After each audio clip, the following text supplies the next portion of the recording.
think about your champion pool. If you're a mid laner, you probably see a lot of Zed, Fizz, Syndra, Ziggs, and Nidalee. And as a top laner, you probably see a lot of Riven, Nasus, Renekton, Jax, and Lee Sin. In the jungle, there's a lot of Elise, Olaf, Shyvana, Evelynn, and Vi, and when you move down to the bot lane, there's a lot of Caitlyn, Vayne, Ezreal, Thresh, Sona, Annie, Jinx, and Leona. Most of these champions have very high pick rates at the moment, and for the right reasons. Most of these champions are seen as the strongest in the roles they're played in, and that's very true. They are the strongest for the roles they're played in.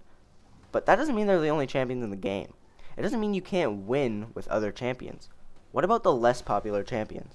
What about Swain? What about Urgot? What about Skarner, Xerath, Galio, Poppy, Victor, Sion, Trundle, Zillion, Sejuani? The list goes on. There are a ton of champions that not a lot of people play, but are still very strong. Let's take Maokai for example. Maokai used to be played a lot in Season 2, but has fizzled out of play after champions like Vi and Elise took the spotlight. Maokai has a pretty fast jungle clear, his Q and W are ridiculously strong for ganking, and his ultimate can almost single-handedly win teamfights because it reduces damage to any allied champion standing in your circle. The gameplay you're watching right now is of me jungling Maokai in a platinum ranked game. I ended this game 4-1-12, and some of the people on the enemy team were saying things such as GG Maokai and Leona OP and Maokai carry. And when I would gank, they'd say things like, what is that damage? Or, when did Maokai get so strong? These things can be said about any underplayed champion in League of Legends. A prime example of someone who is very good at an underrated champion would be the new top laner for Curse Quas.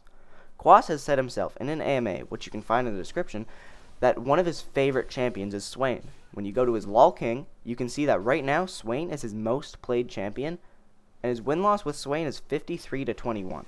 That's a 71% win rate. If you go to LoL King's champion section and order the list by win ratio, you'll see that Swain is 14th for the highest win rate with 52%.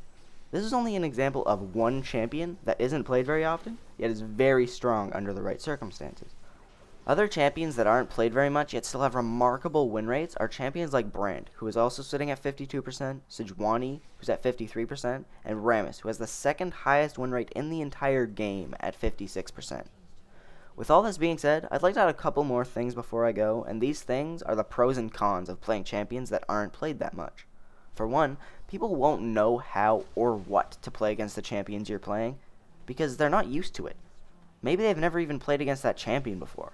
That'll take them out of their comfort zone, and that will result in them playing worse and making it easier for you to win your lane. Most people will also underestimate the damage or CC of the champion you're playing, and it'll catch them off guard when they try and go in for an all-in. And one more thing is that you almost never have to worry about your champion being picked or banned because no one else really plays them and they aren't feared in solo queue. And just as an added bonus, usually the less played champions are actually really fun to play. Now for the cons. There's only one thing I could think of when trying to come up with problems of playing underplayed champions, and that was that the first few times you play them, maybe 10 or 15 games, you'll be out of your own comfort zone, which will make it easier for you to mess up and harder for you to make plays. This is why I suggest that you take your champion into normals before taking them into ranked, but if you really want to play ranked, then go right ahead. The point I'm trying to get across is that it doesn't matter what the pros play, it doesn't matter what is popular, and it doesn't matter what your teammates say when you lock in Poppy top lane. All that matters is whether or not you like playing that certain champion. Every champion in League of Legends is strong when they're played right, and if you truly enjoy a champion, you should learn the shit out of that champion and show everyone you play against why they shouldn't underestimate your favorite champion in the league. If you enjoyed this video, please don't forget to like and comment, and if you look forward to more content from me, be sure to subscribe. I'll leave the Reddit thread for this video and Curse Quas' AMA in the description, and if you'd like to ask me any questions, I'll be answering everything that I can on Reddit and YouTube. Thanks for watching, and go have fun playing some League.